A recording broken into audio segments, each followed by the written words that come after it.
Bonjour à toutes et à tous, je suis très heureux de vous retrouver pour ce nouveau journal de la Méditerranée. Bienvenue, encore une fois, je vous invite à faire le point sur l'actualité de la semaine dans le bassin méditerranéen, mais pas seulement, non.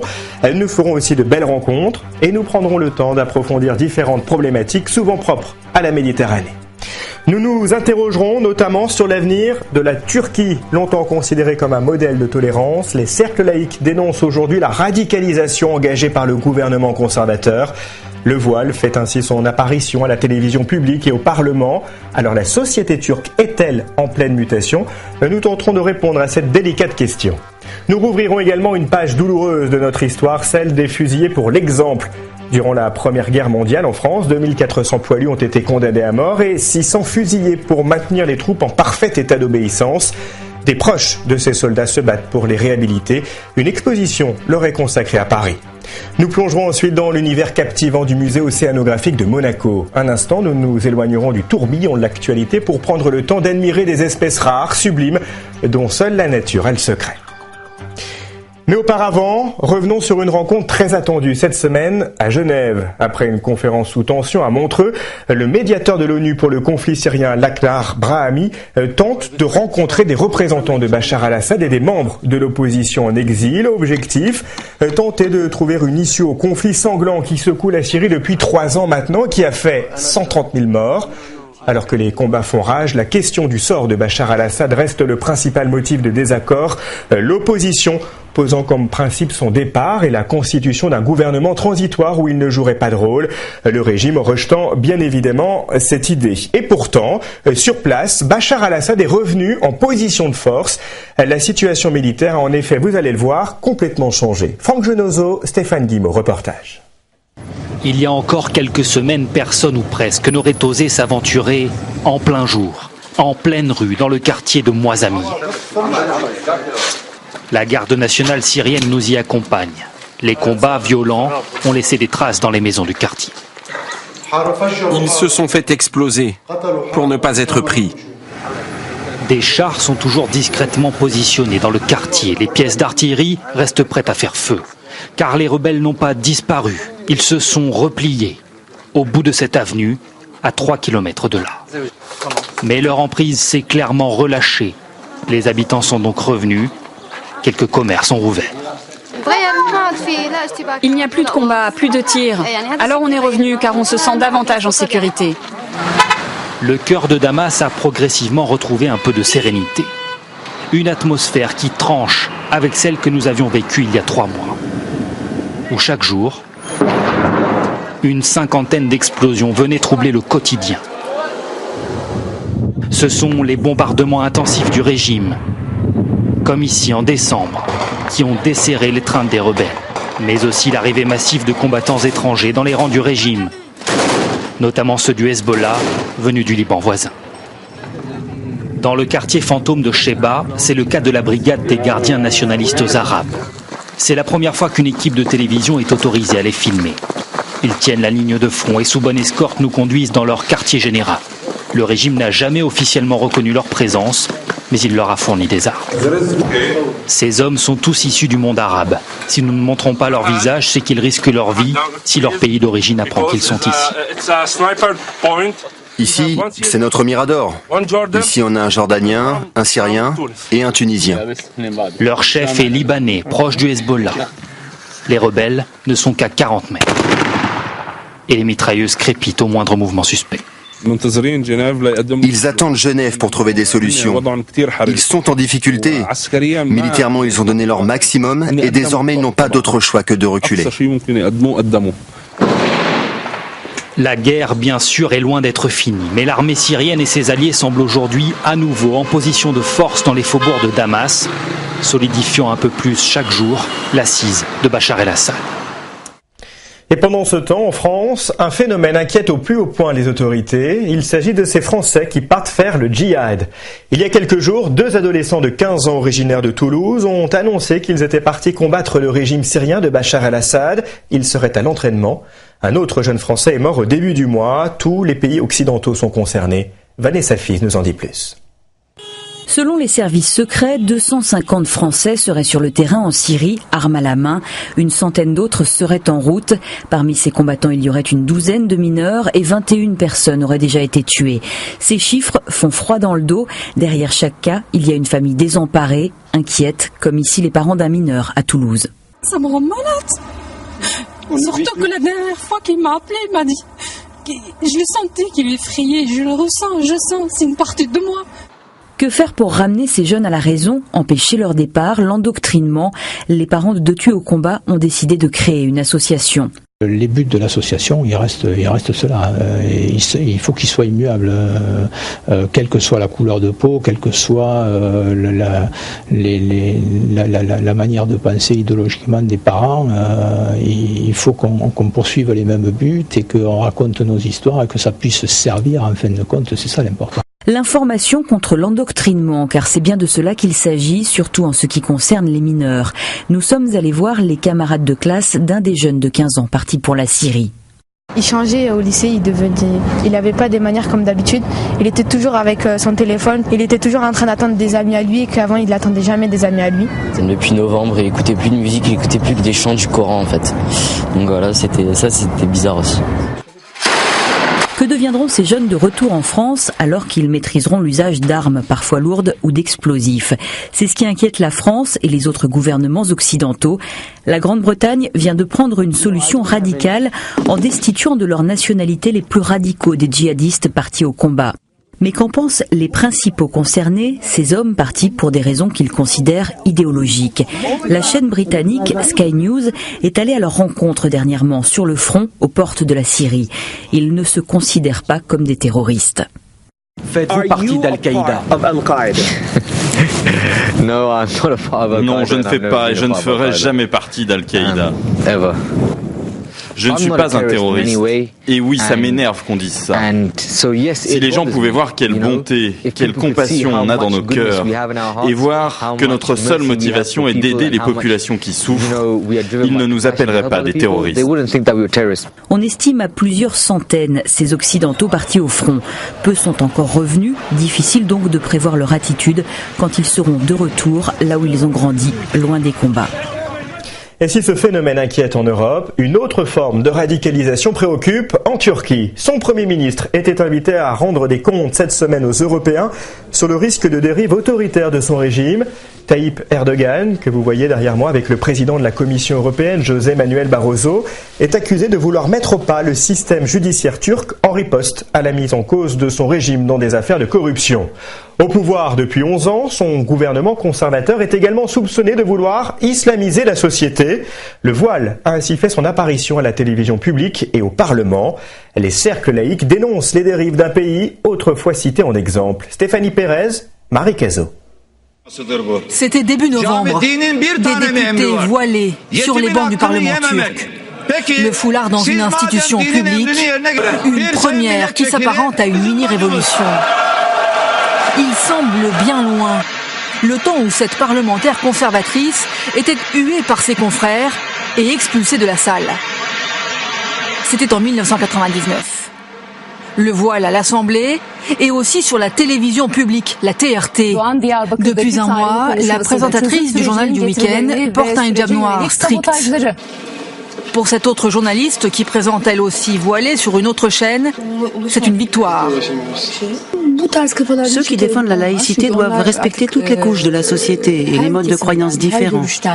Jusqu'à présent, ce sont les laïcs qui nous ont imposé leur modèle. Aujourd'hui, on a désormais les mêmes droits d'expression que les autres. Ce n'est pas une revanche, mais on est enfin traité à égalité et moi, je peux exercer mon métier comme je l'entends. La nouvelle visibilité du voile comme un symbole de la division qui se creuse entre le camp laïque et le gouvernement conservateur de Tayyip Erdogan, au pouvoir depuis 11 ans. Celui qui se présente lui-même comme l'imam de la Turquie multiplie les références à l'islam et à la morale dans sa politique. Dernier visé, les étudiants, interdits de mixité dans leur logement. Nous avons rendez-vous chez Gorkan, 29 ans. En recevant notre équipe composée de 3 femmes, il prend un risque. S'il témoigne anonymement et s'il ferme les rideaux, c'est parce que ses voisins le harcèlent depuis qu'ils ont vu sa petite amie chez lui. Le responsable de l'immeuble nous rend la vie difficile. Il nous accuse de faire du bruit, d'être sale, tout ça parce que mes voisins ont vu ma copine chez moi. Pour les laïcs, le gouvernement tente d'islamiser la société turque, car ces mesures s'ajoutent au durcissement de la législation sur la vente d'alcool et à d'autres projets qui font débat. Dernier sujet de polémique, ce monument, l'un des plus célèbres d'Istanbul, Sainte-Sophie. Autrefois une basilique chrétienne, puis une mosquée, elle est depuis les années 30 un musée, un lieu neutre. Eh bien, le gouvernement souhaite de nouveau en faire un lieu de culte, une mosquée, une décision très symbolique. En France, l'Assemblée nationale a voté cette semaine l'article controversé confortant le droit à l'interruption volontaire de grossesse. Les députés ont notamment supprimé la notion de détresse pour une femme voulant demander une IVG, une formulation devenue obsolète de la loi Veil de 1975 selon la gauche. Le débat a été passionné, parfois houleux, à l'image des discussions qui animent en ce moment l'Espagne. Le gouvernement conservateur de Mariano Rajoy a déclenché un tollé dans les milieux de gauche et féministes en approuvant un projet de loi qui supprime l'avortement, sauf dans des cas très précis. La remise en cause du droit à l'avortement en Espagne, c'est notre dossier de la semaine.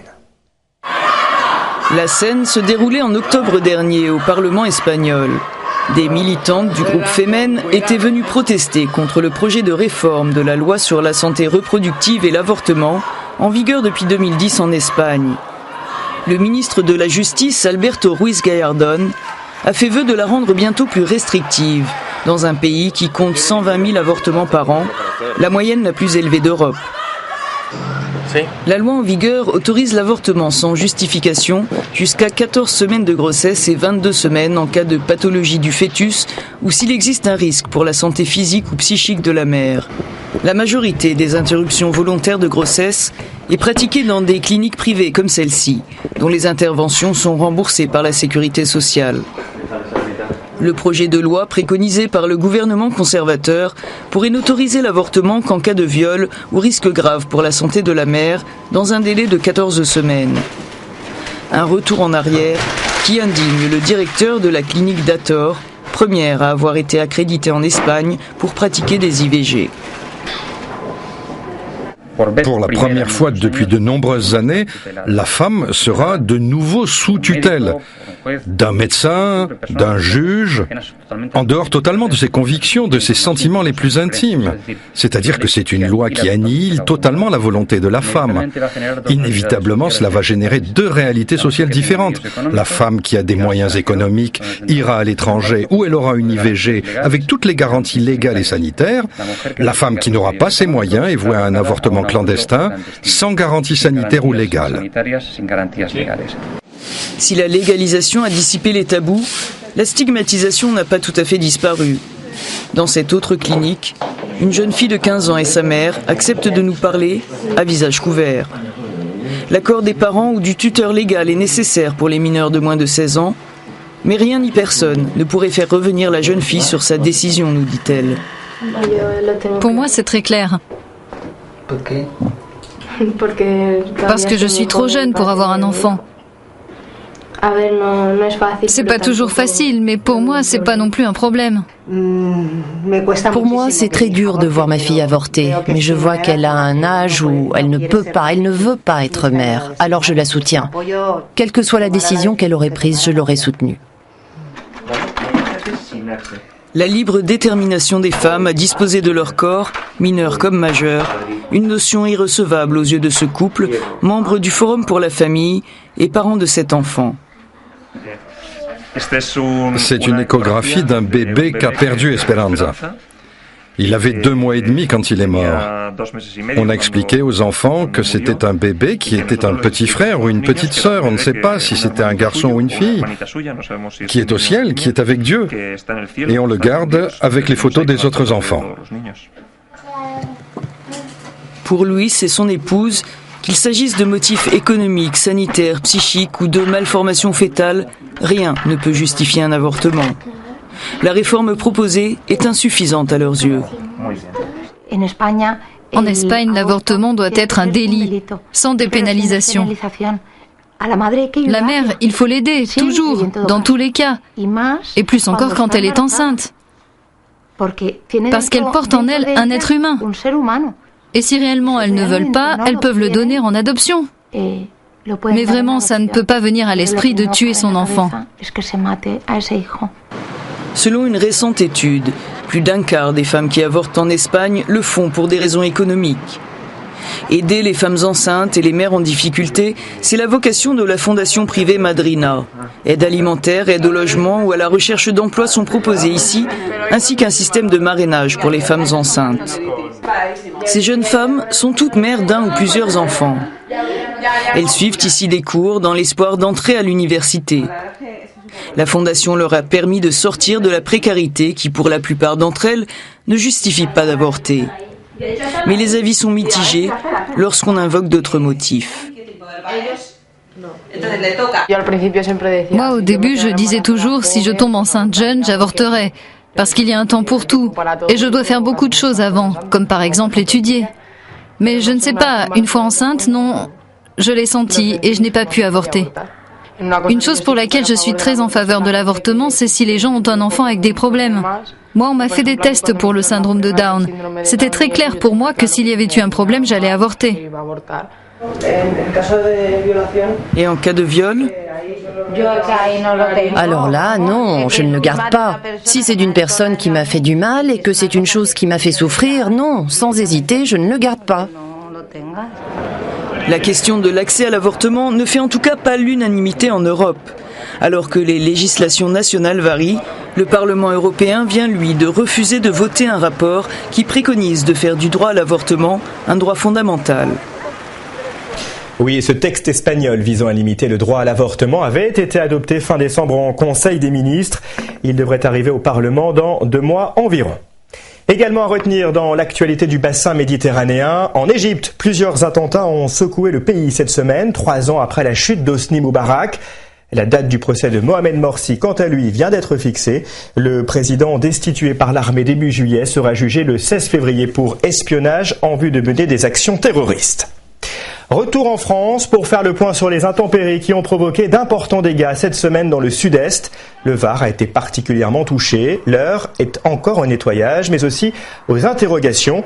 L'urbanisation est notamment pointée du doigt. Le point avec Vanessa Fiz. Et moi, j'ai eu de l'eau jusque-là, quoi. À quoi avez-vous pensé, là? À la mort. C'était ma dernière heure. Regardez dans l'état où on est. On ne sait plus. C'est plus ça, c'est toute une vie qui a été perdue d'un coup, en un clin d'œil. En quelques heures, ils ont craint pour leur vie et perdu leurs biens matériels. C'était il y a quelques jours à peine dans le sud-est de la France en proie aux inondations. Dans le Var, 2 personnes ont trouvé la mort, 1500 personnes ont été évacuées. Les dégâts sont innombrables. Ma maison, elle est morte en plus. Les pompiers m'ont dit, elle a bougé. Les pompiers m'ont dit, faut pas coucher ici. Elle est fissurée tout autour. Le plafond qui lâche, le carrelage qui a été soulevé par le vide sanitaire qui était plein, ça giclait par les regards du vide sanitaire. D'ici une semaine, l'état de catastrophe naturelle sera décrété, ouvrant la voie à des indemnisations rapides. Mais cela ne suffira pas aux habitants, car des inondations, ils en ont vécu plusieurs ces 4 dernières années. Ça fait 3 fois. 3 fois, c'était en 2010, 2011, 17 mois après, et 2014. Tant qu'ils feront pas ce qu'il faut, c'est pas grave, hein. On a l'habitude, hein. C'est pas les mairies, à ce niveau-là, c'est plus les mairies, hein, de toute façon, faut pas se leurrer, hein. C'est les politiciens. Hein. La faute au changement climatique, plutôt à l'urbanisation excessive. Des voix s'élèvent pour dénoncer des non-prises de décision de la part des collectivités locales concernant les constructions en zone inondable. Le déboisement et l'entretien des cours d'eau, ici le Gapo, sont en cause. Chacun se dit mais c'est pas la commune, c'est la région, et voilà. Mais ça, c'est pas depuis 10 ans, c'est depuis 20 ans, 30 ans. Le Gapo, on le sait, il sort de son lit. Il y a 2 ans, le Sénat avait publié un rapport sur cette question qui n'avait pas été suivi des faits. Cette fois, peut-être, des décisions seront prises. À noter la mobilisation de centaines de particuliers pour venir en aide aux sinistrés. C'est vrai que cette catastrophe a provoqué un très bel élan de solidarité partout sur la Côte d'Azur. Des initiatives qui méritaient d'être soulignées. Allez, ouvrons notre manuel d'histoire à présent pour replonger dans la Première Guerre mondiale. Les commémorations du centenaire se préparent un peu partout. L'occasion de rouvrir des chapitres parfois peu connus du grand public. C'est le cas des fusillés pour l'exemple. Une exposition leur est consacrée à Paris et des familles, des proches des victimes ont fait le déplacement pour assister à l'événement. Parmi eux, des Corses que nous avions déjà rencontrés il y a quelques mois dans ce magazine. Et Virginia se bat pour continuer à faire vivre la mémoire de son arrière-grand-oncle. Reportage Florence Antomarchi, Jacques-Paul Stéphanie. On les appelle des fusillés pour l'exemple, c'est-à-dire pour impressionner la troupe et renforcer la discipline. Au tout début de ce conflit très vite, très brutal, des hommes reculent, des hommes ont peur, certains boivent pour se donner des forces et l'armée veut tenir ses bataillons. C'est la première fois qu'une exposition fait connaître l'histoire de ces 650 fusillés. Virgo Luigi de Talazagne en faisait partie. Ses arrière-petites-nièces découvrent tout un monde. Ils sont partis de leur département, de leur île, de leur campagne, se retrouver au milieu de cette boucherie.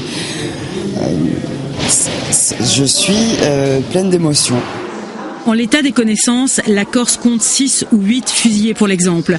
4 d'entre leurs descendants sont venus aux côtés d'autres témoigner.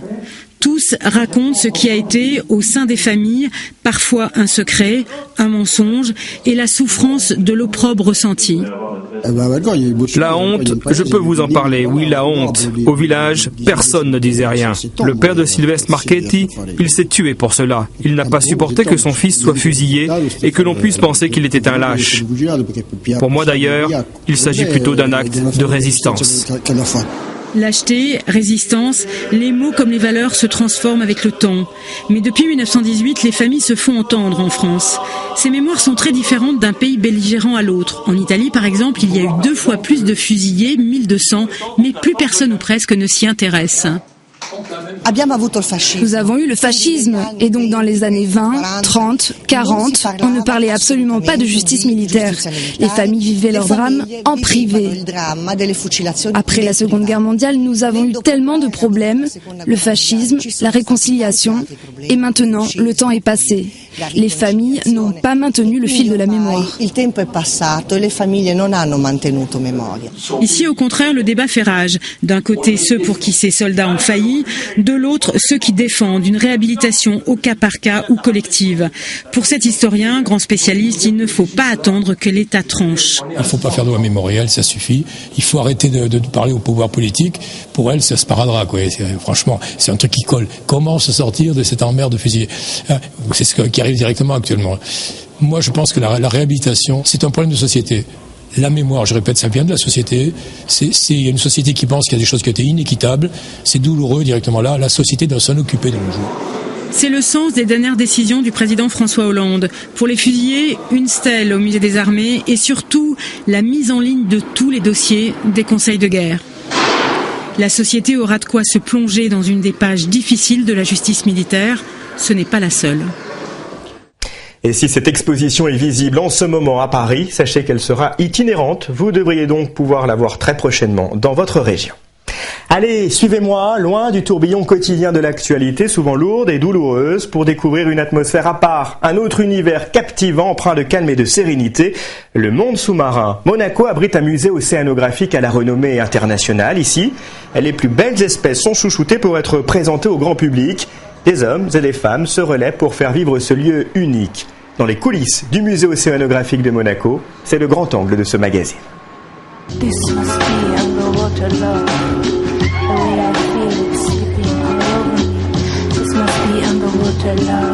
Depuis 100 ans, le musée plonge toujours plus loin dans l'innovation. Aujourd'hui, c'est au bout de nos doigts qu'il met la Méditerranée.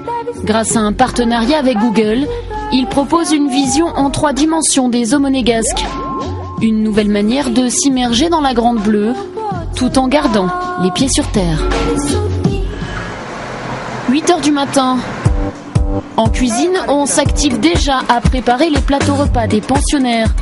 Pour remplir leur estomac, il faut près de 9500 kg de nourriture par an. Au menu, poissons surgelés, moules et crustacés, préparés avec soin, presque découpés à la mode sushi. Les gros poissons, on les habitue à les manger quand même en filet. Ça évite après d'avoir trop de déchets dans l'aquarium, des déchets qui ne seraient pas digérés par les poissons. Dans le plus grand bassin du musée, celui des requins, le moment du déjeuner est toujours une opération délicate. Le contrôle dans la gamelle, mais aussi dans l'eau du bain, grâce à des capteurs et un système de surveillance par ordinateur. À la moindre variation de ces paramètres, la vie marine peut être menacée. La qualité de l'eau pour les poissons, mais aussi une bonne visibilité pour le public. Tout cela passe par un bon ménage. Et dans les bassins les plus grands, les techniciens doivent se mouiller pour passer l'éponge. Au musée océanographique de Monaco, les aquariologistes font la pluie et le beau temps. Sans eux, aucune vie possible en captivité. Ici, Thomas Richard fait office de papa pour ses tout jeunes poissons. On observe vraiment chaque comportement puisque à cet âge-là, ils sont très sensibles au moindre stress extérieur et donc il faut qu'on soit vraiment aux petits soins, à bien les encadrer, à bien surveiller qu'ils mangent bien, qu'ils se comportent bien et surtout qu'ils ne se chamaillent pas trop entre eux. Poissons clowns, roussettes ou encore corail, 7 espèces se reproduisent ici en captivité.